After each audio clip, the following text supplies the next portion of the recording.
Kevin Kelly, I cannot tell you how honored I am to do this. I have been a massive fan of your work for many years and love that you have written this book. Welcome to the show. It's wonderful to meet you. Oh, it's a real privilege that I'm here, and thank you for inviting me, Eric. It's a great chance to chat. Absolutely. I told you this before we started recording, but I have been devouring your book this past week, and I'm so glad you wrote this. I've been a fan of your essays for years and read the advice that you wrote when you were 68 and 69. And I think this will be a great compendium for people that are interested in learning and wisdom. I guess maybe to start the conversation, what started for you an interest in beginning to share, these kind of insights? I know a number of years ago. What's the story that brought you to do this in the first place?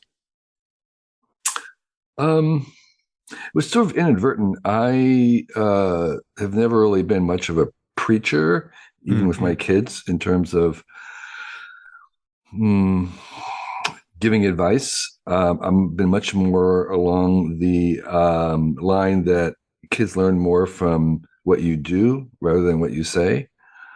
You can kind of say all kinds of things, but they're going to follow what you do. And so I didn't really say much about this, but there at some point, I figured that I've been collecting quotes unrelated to advice, but just kind of nice little quotes that I've seen other people say, that I liked the form of a pithy summary of a lot of knowledge into a few words, that encapsulation, that little bit of a kind of a proverb. And I had this idea to do kind of a Irish or Hobbit birthday where you give presents instead of getting presents. And just had the idea that I would give some advice to my son. And I started to write some things down that I kind of had learned the hard way that I thought I wish I'd known when I was his age. And once I got started, I found out that I had a lot to say. And I kind of kept going. And then I kind of got into a rhythm of trying to ask myself if there was some way I could take a whole bunch of stuff that I knew and reduce it down into a tweet. And maybe I didn't think of it at the time, but maybe this idea of the tweet as being the kind of a new genre, a new kind of medium, maybe inspired me to try and make something that was tweetable.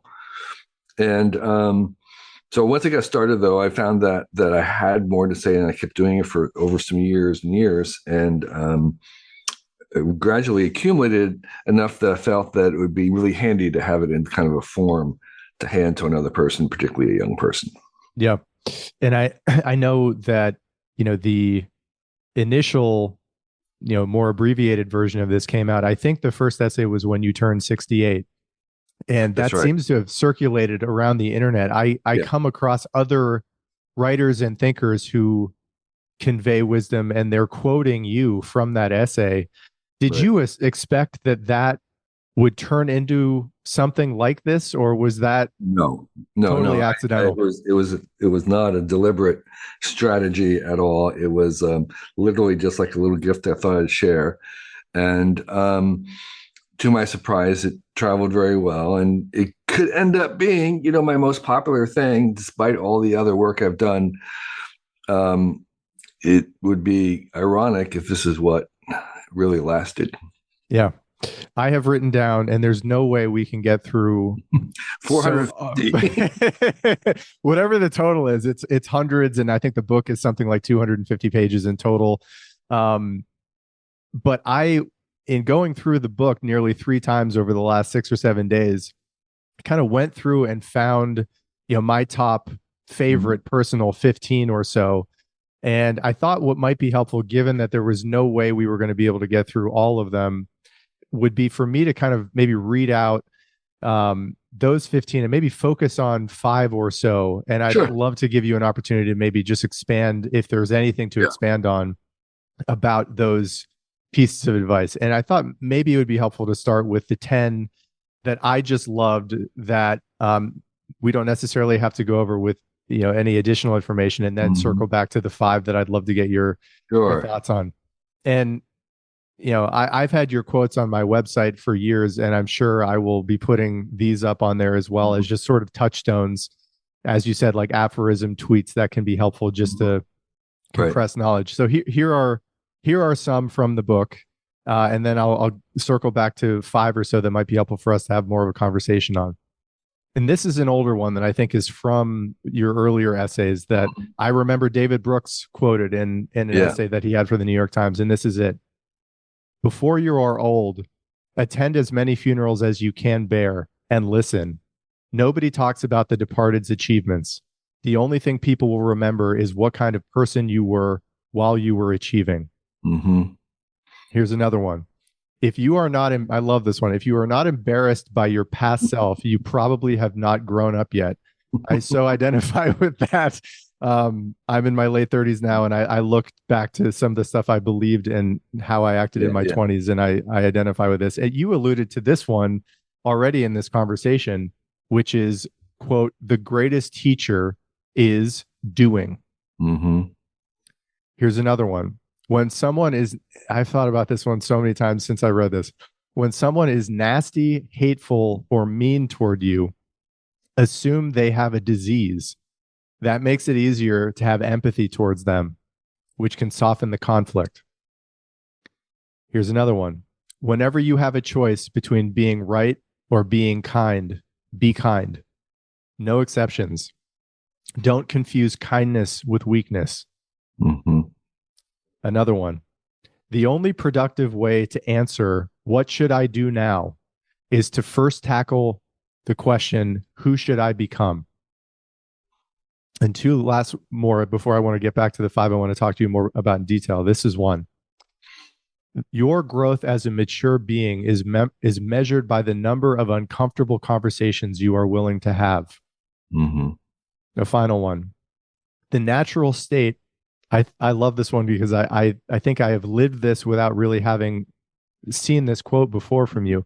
The natural state of all possessions is to need repair and maintenance.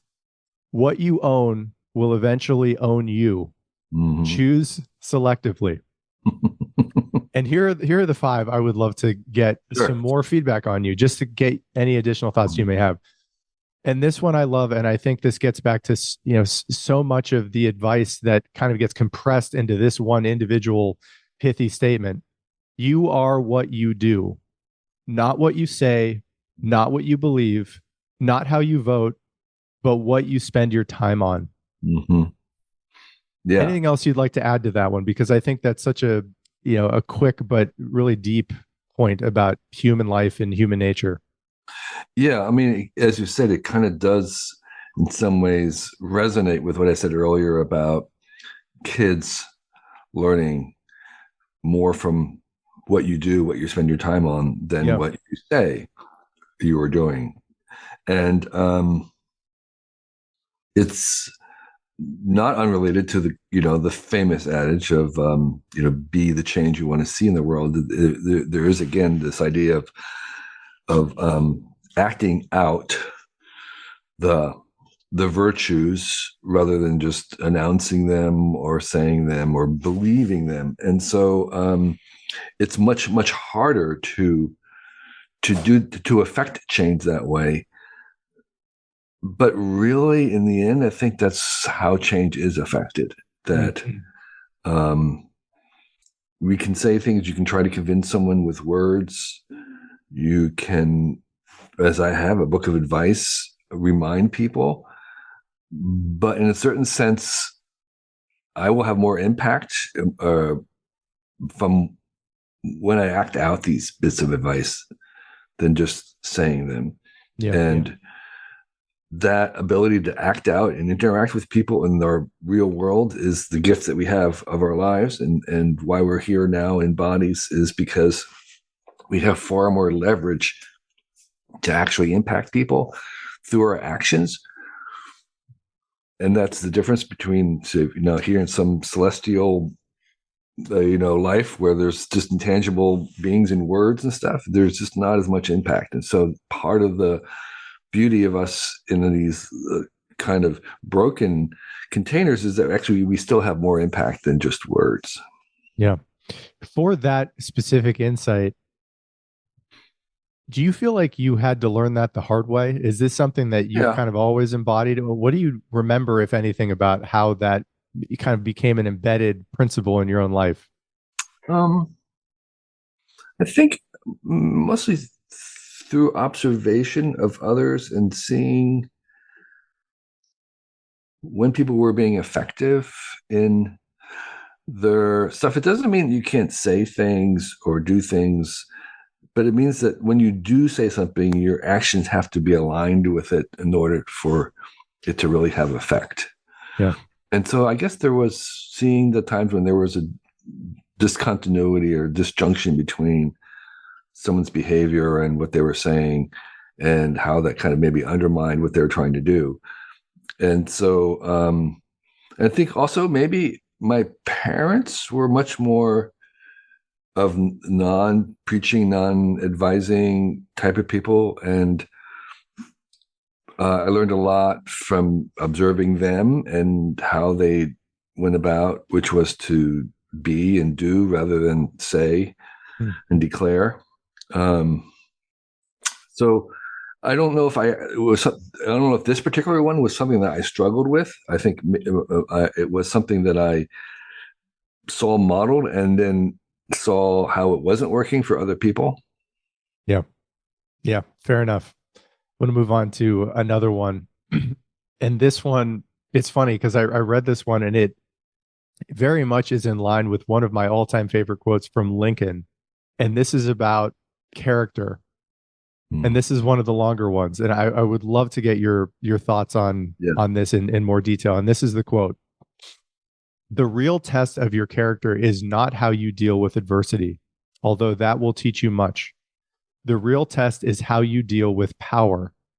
The only cure for power is humility and the admission that your power comes from luck. The small person believes that they are superior. The superior person knows that they are lucky." Hmm. There's another line in the book where you talk about intelligence to some degree related to this, and how half of the people on this Hmm. planet are by definition below average in intelligence, and that by no fault of their own they have difficulty filling out forms, navigating the world. And the key word here to me, which is not embedded in the Lincoln quote, is luck. I guess Hmm. luck and humility. Hmm. Any additional thoughts on this? Because again, I feel like this is such a deep insight about human nature. And the Lincoln line is essentially what you just said, which is that if you want to test a man's character, you give him power. I literally quoted that Lincoln line at my brother's best man speech at his wedding. Yeah. Any additional lines or feedback you have about that Yeah. quote? I mean, I think that realization that luckiness and sometimes what is called privilege is really a large part of power came very late. I mean, I think I perhaps might have understood from long ago that, or maybe I imagined from long ago that anybody who succeeded and had a lot of power was because they worked hard or because they were particularly gifted.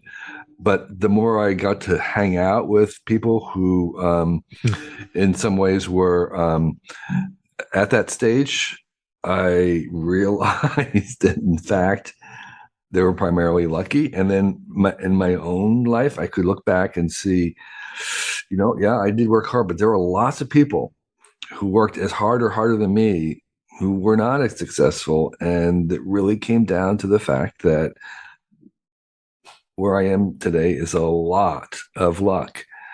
That was late in coming, in kind of my realization of that. But the more I looked at it, the more convinced I became that it was really true. And then again, as I got the privilege of hanging around with people who also had some power, there were some of them who understood the same thing and who recognized that. And I found that those who were able to acknowledge and incorporate that realization were much better people Mm. and much more happier and much more powerful in a certain sense because they understood that. And there were some who simply did not see that at all. And I didn't find their lives very admirable Yeah. whatsoever. So that's what I came from. And it's funny because it seems like as you gain power, the ego wants to believe that you are superior and that, what the That was benefits all and through your efforts, right? That it was that it entirely was, something that you alone achieved. And there's a kind of also a strand of American individualism yes. that feeds a lot of this, the kind of heroic, self-sufficient character, which is another myth in reality, because at least in modern times, in any kind of life that we're living today, we're being subsidized by civilization, by the works of many others before us, by people working today. There's really no way to have that kind of success and power as we define it, and yet think or believe or in any way have that be something that you alone create. It's just we're much more deeply social in our lives now for that to be true. And so not acknowledging that to me is there's a sort of a blindness that I think is debilitating in the long run. Yeah. And for people who hear that line and your feedback on that line, who do have some power or are growing in their power, who are finding it difficult to keep, that their sense of superiority or their ego in check, Mhm. what's the best way, or how have you found it to be helpful with people you admire who seem to be able to, quell that that ego, the sense that they have really earned this, that it's a right that they have achieved. Yeah, that's a if someone's come that far along, undoing that's going to be a big project. Um, Again, I don't think it's going to come by preaching to them. There's another bit of advice that I gave in the book, which is that you can't argue someone out of a position that they haven't kind of reasoned themselves into. So they didn't arrive there through a logical argument, and they're not going to be undone by a logical argument. And so for people like that, I think it's again, I think seeing other people's lives or being confronted with reality, if they were to travel and be immersed themselves in some other countries where there was a huge differences in opportunity and advantage, that might help them see their own lives in a different light. Sometimes misfortune, unfortunately, can is needed for someone of power to reset their understanding of where their role luck played in where they arrived. Yep. Yeah. Fair enough. Here's the third one I want to read out to you. And I think this is helpful for people who are at a decision point in their life to try to maybe consult this quote. And this is it. The trick to making wise decisions is to evaluate your choices Mm-hmm. as if you were looking back 25 years from today. What would your future self think?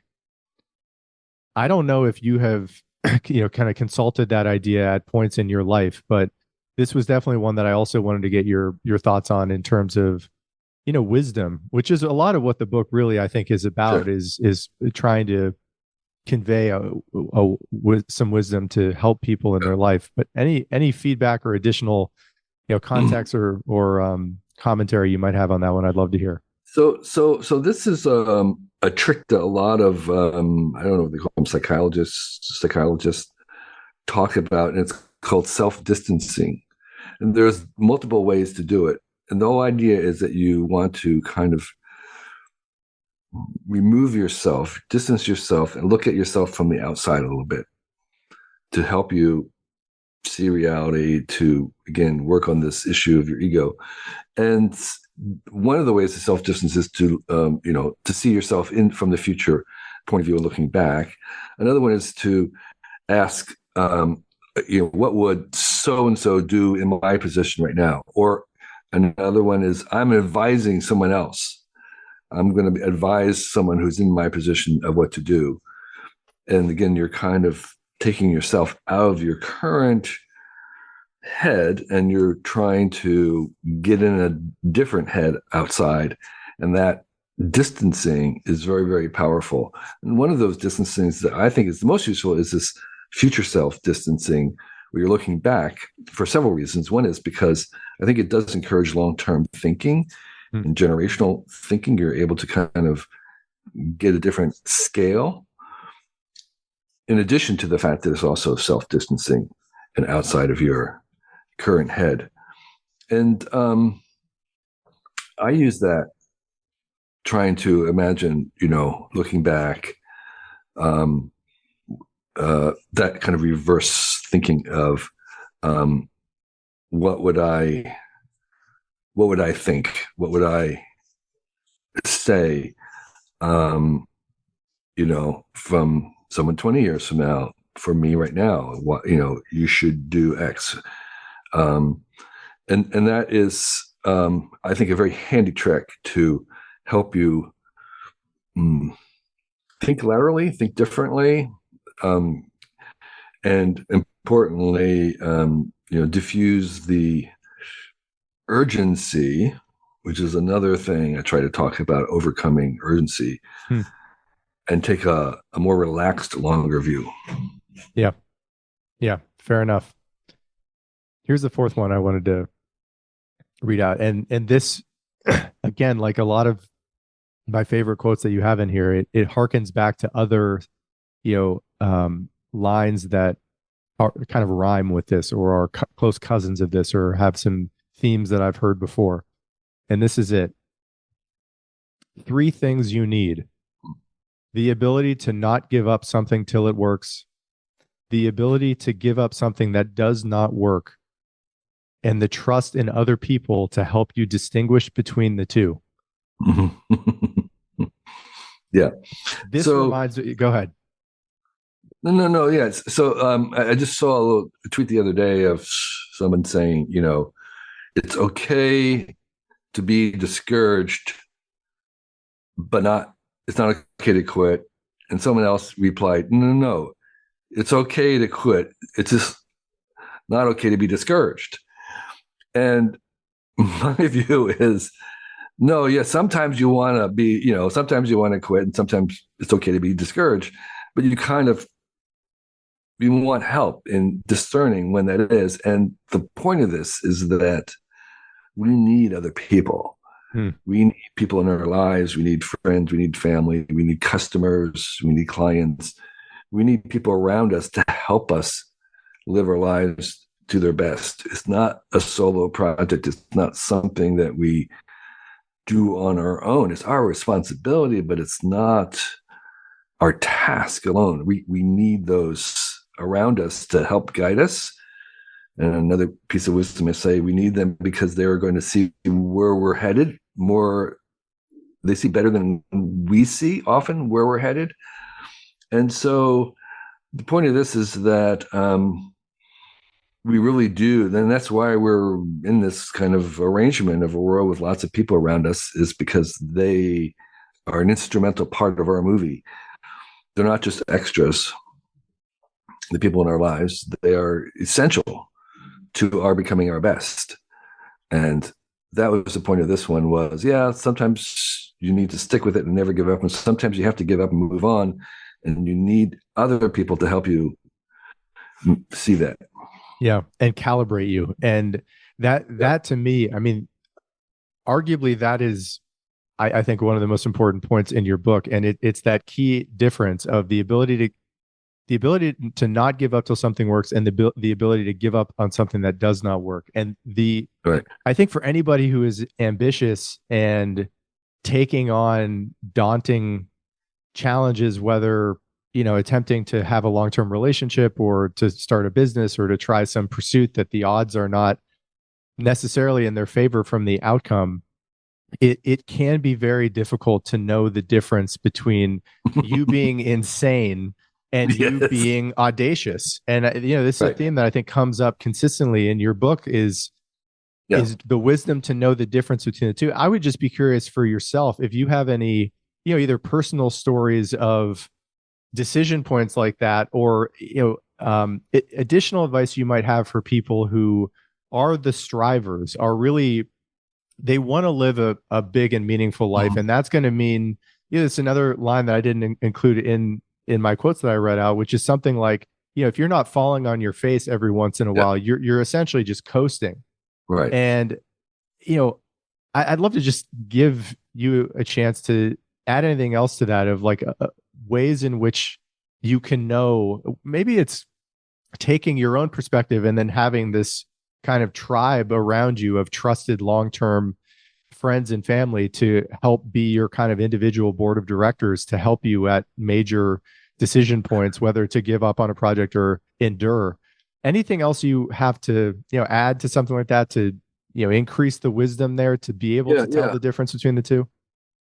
I would say, first of all, that this is a very difficult thing to do, and Yeah. that even when we make these decisions, we may not even know for a long time, even whether it was a correct decision.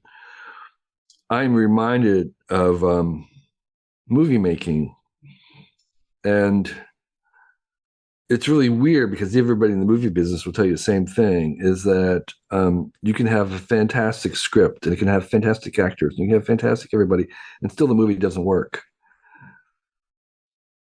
and vice versa.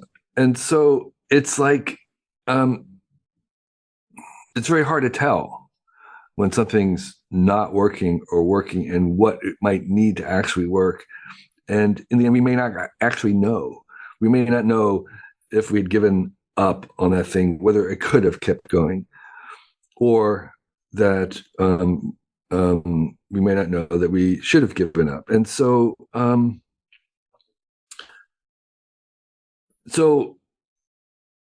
we can have people help us to navigate that, but I don't think we're ever going to come up with a foolproof method. Mm. And you're always an artist, creator, an inventor, an entrepreneur is always trying to balance this thing of being true to themselves, doing things that are driven by their own expression and their own genius, not paying attention to what others tell them, and at the same time trying to be useful, trying to have an audience, listening to what the customer says. And so there's a weird balance, and I don't think there's a formula Mm. for determining that. I think it's a case by case basis, and we often are not going to get it right. But the solution to that is simply to keep doing it, is to do it again and again and again. And that's that 10,000 hours of deliberate practice. That's the thing about, I talk about some other advice about the reason why you want to have a daily practice or make it a career or be productive and do everything daily is because you're going to have to generate things that fail. And they may fail for the right reason or the wrong reason. But the recipe is not to be able to tell all the time because we don't know. It's just that you're going to come back and do it again. So you get another chance. So you just keep doing it.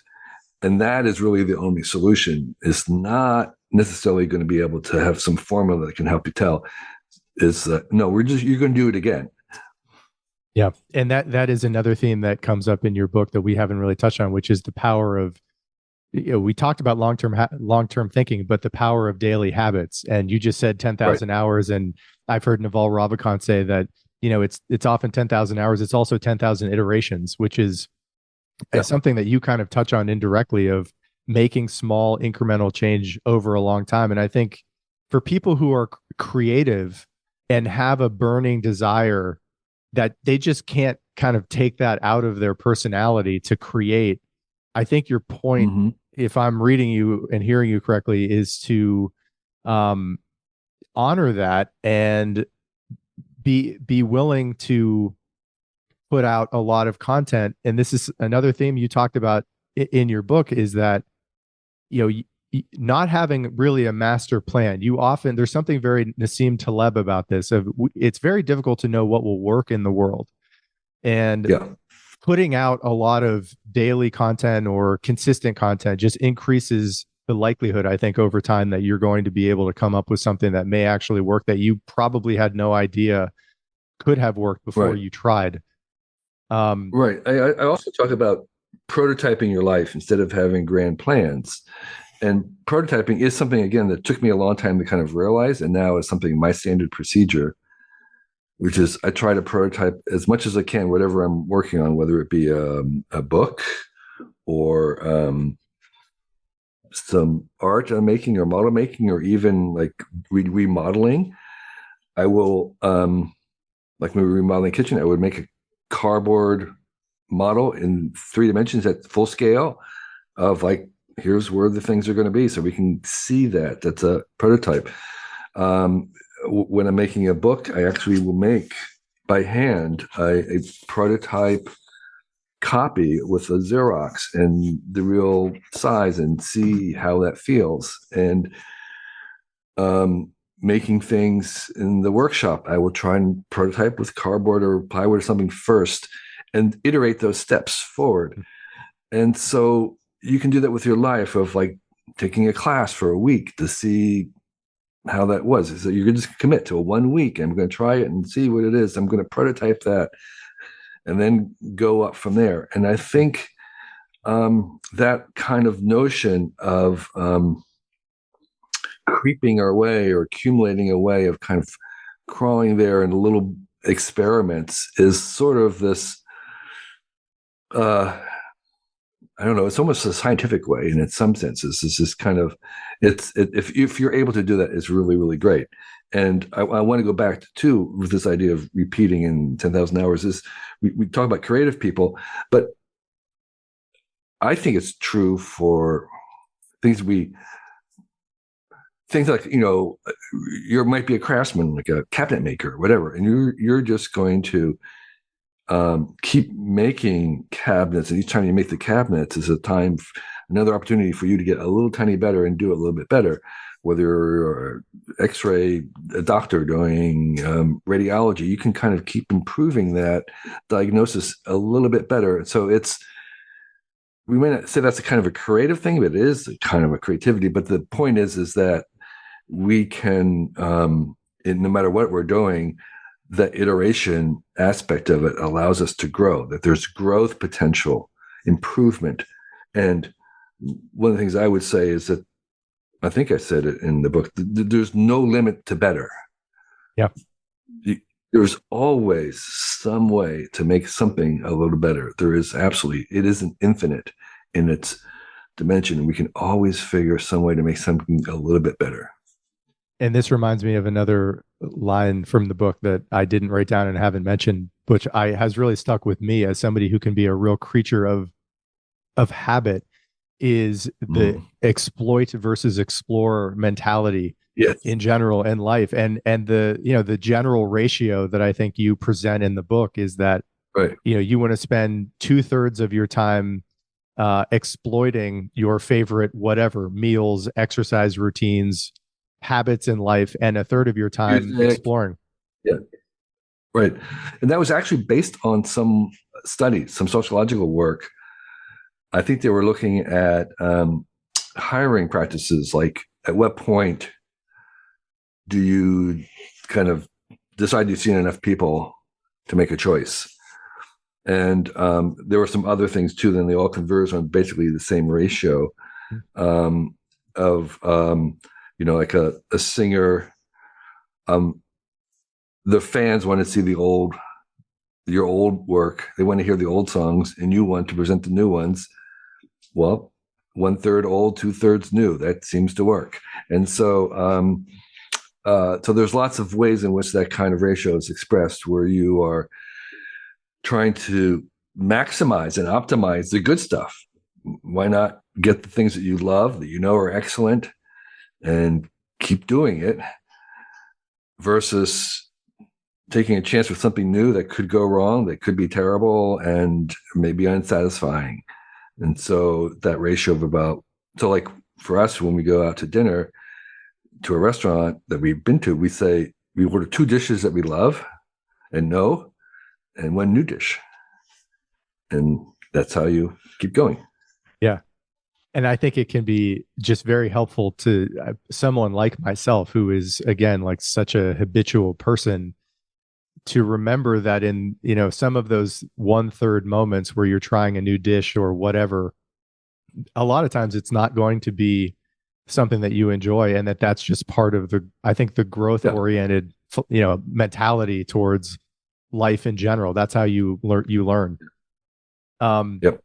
This is the last one that I want to read, and I've had conversations on this podcast about, loneliness and, the isolation that I think a lot of people feel in the modern technological world with social media. And I thought this was just such a clever, and again, also kind of deep principle to keep in mind as people chase likes and online connections with people that they don't really know. And this is the quote: cultivate 12 people who love you, because they are worth more than 12 million people who like you.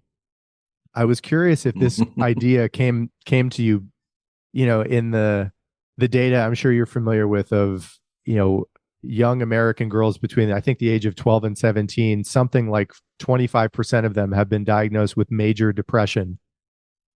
How did you come up with that as a, just general heuristic for people, if that's a modern take on the world you look around and see, or if that's something you've kind of always believed? I think I have to confess it's a little flippant, and it is based on the kind of striving for likes and my own experience. There was a time when there was another social media platform called Google Plus, and which was Google's answer, and for some weird reason, because I was early there, I had 1 million followers on Google Plus.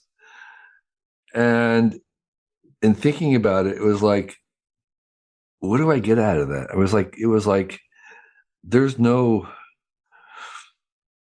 nothing really there. I can brag about it, but it's not going to get me through a dark night. They're not going to get me out of jail. They're not going to pick me up at the airport. It's like, it's an empty kind of adoration. And so that was just my own experience, was like, yeah, I mean, I could have 12 million, and it just wouldn't be anywhere near what having one person who was truly, truly your friend, basically. And so that was a little bit of kind of a swipe, so to speak, at the social media platforms. But it's also it also means that I think it would be true even if it wasn't about the social media. Just saying that having people like you is different than having people love you, or trying to, and vice versa, just kind of working towards that. There's a very different dynamic going on, in that you really want to be focusing on the love part rather than just having people like you. Yeah. I completely agree with that. And I think that can be lost in our culture in terms of what people are ambitious for in the first place. There are a few more things. I think the thing that I do want to say, and that is that those people who do have very high count numbers, it often does not equate into money, and it doesn't really improve their lives really that much. So it's not just that it's better to that there is and if we have inflated expectations of what that might mean, is all I'm trying to say as well. And I think that dovetails into another line from the book, right? That I think the exact quote is something like, "You really don't want to be famous. Yes. Read any biography of any famous person." Yes. I'm just shocked that anybody wants to be famous, because there's very little good about it. Yeah. I know we're getting a bit towards the end of the conversation here, and I'd love. I mean, to me, the themes in the book that consistently kind of come to mind to me are long-term thinking, the importance of kindness and character, the importance of relationships that are real, living a life that is intrinsically rewarding and driven by something that is honoring who you really are. There's another line in the book which I didn't mention, which I love, which is, something like the point of making money is to be able to do more great work. And Right. that if you do end up making a small fortune, that what that really arguably the best use of that money is to free you to be able to do more great work. Yeah. And That one came from two different people, and I kind of maybe conflated it. One was Tom Sachs, the artist, who talks about the reward for working hard is more work. mm, Get to work more. mm, And Walt Disney, who said that we don't make movies to make money, we make money to make movies.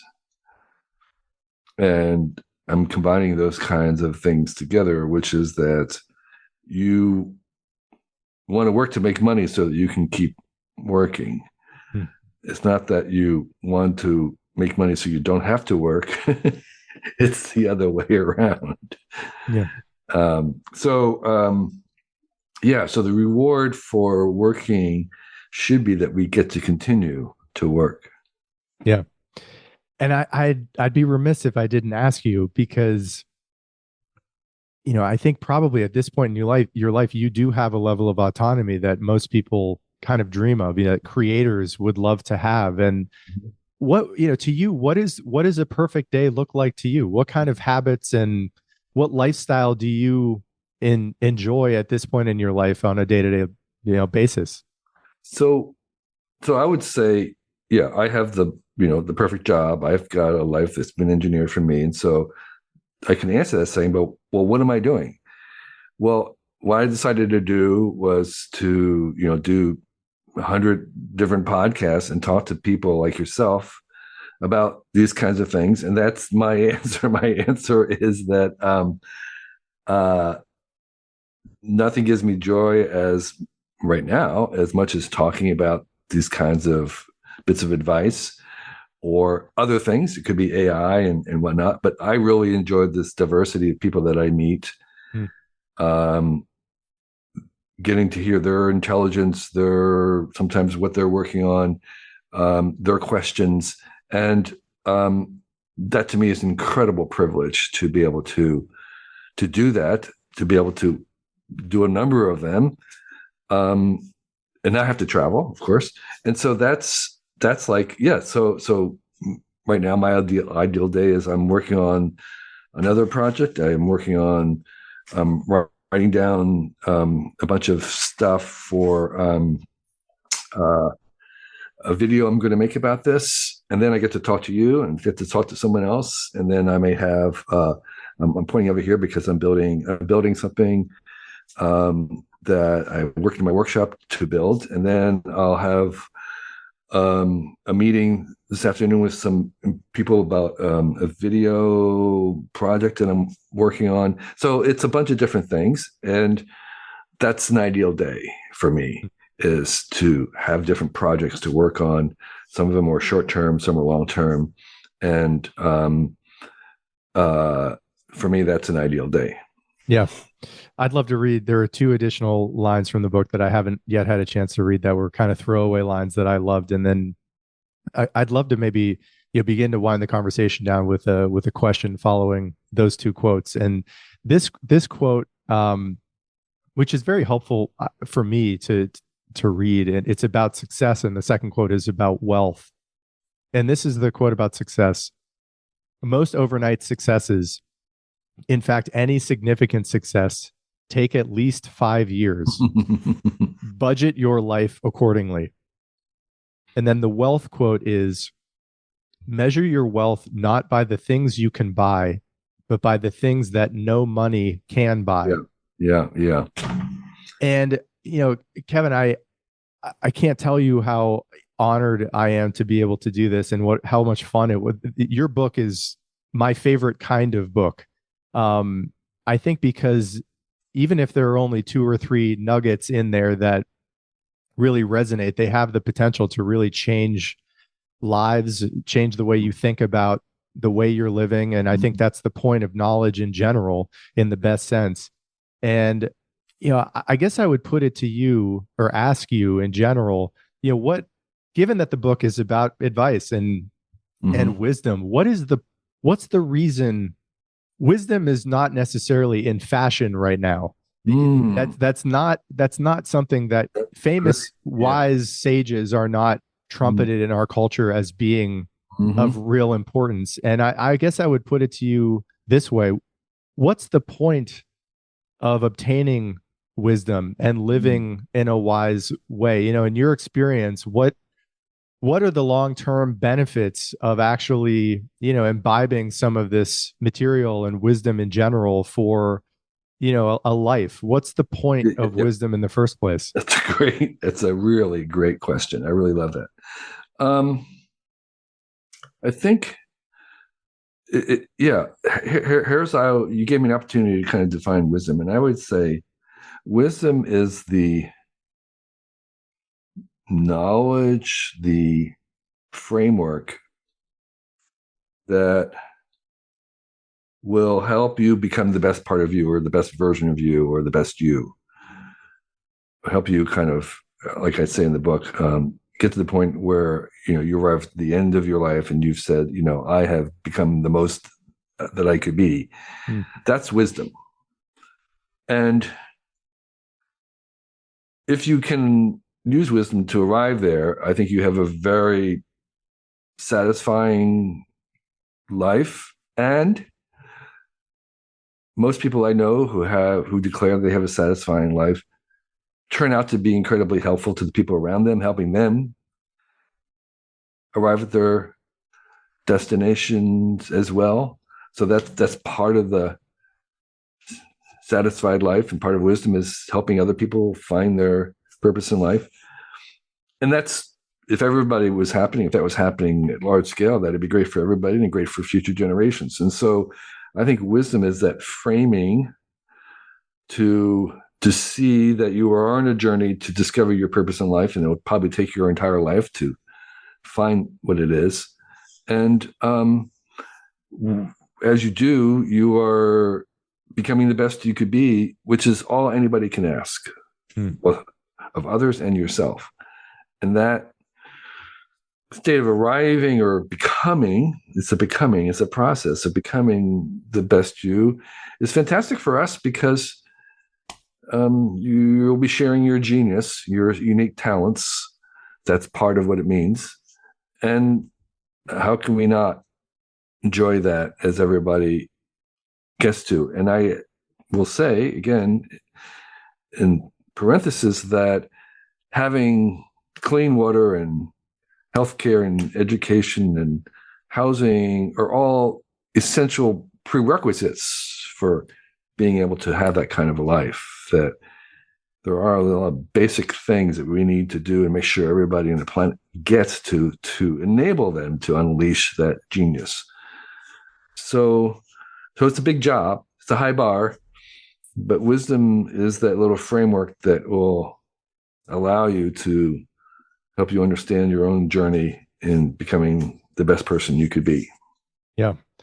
I love that, and I loved the book, and it reminded me when we were talking about keeping your ego in check. I had a conversation about a year ago with Anna Lemke, who leads the psychiatry addiction clinic at Stanford, and she said that she wrote a very successful book and started to obtain some fame and some success as a public person. And when she created anything that became well known or gained her some notoriety, she regarded that production as sort of not being her who had done it, that it was just sort of a Channel. gift that she Yeah. was sort of channeling almost Right, right, right, into right. the world. And she found that to be very, That can be very helpful helpful. too. That can be part of wisdom. Yeah.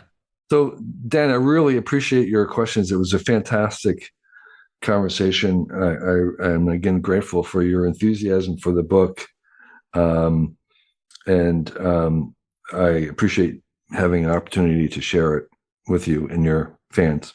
Thank you, Kevin. This is an honor. And I think in a secular age, this kind of wisdom and knowledge is extremely useful to a lot of people. And I hope the book absolutely kills it. It was an honor to do this and wonderful to meet you. And thank you for taking the time that you did for making the book. I certainly got a lot out of it. You're very welcome. All right, man. Great to meet you. Yep. Thanks. Take care. Bye.